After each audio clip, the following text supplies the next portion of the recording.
Why isn't Lou Whitaker in the Hall of Fame? Alan Trammell, 6-time All-Star. Lou Whitaker, 5-time All-Star.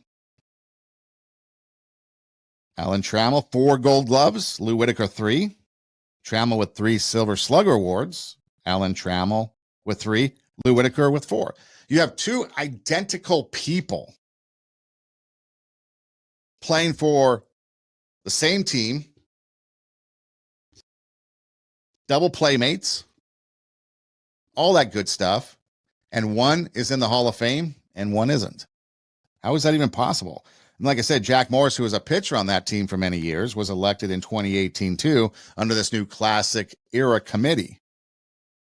So I think it's high time that, the Classic Era Committee start looking at some of these old timers, because the game of baseball was different than it is now. That's why they have the Classic Era, or what used to be the Veterans Committee.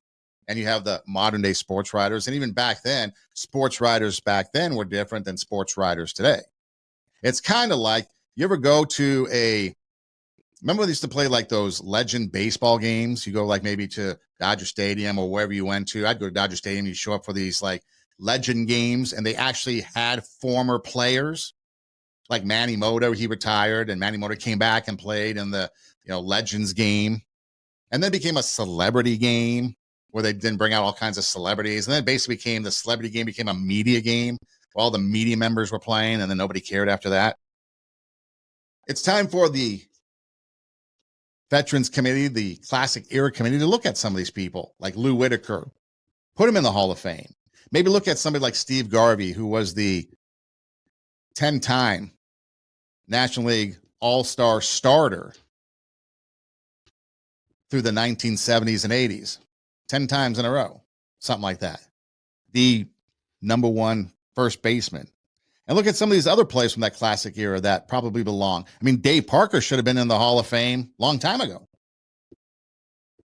The announcer saying he's probably one of the greatest outfielders of the time. He had the rocket of an arm. Won a couple World Series. So how is it that some of these players that have played in the Classic Era, basically paving the way for modern day baseball players to get their big contracts, paving the way for them to have the finest of stadiums? That's the other thing too.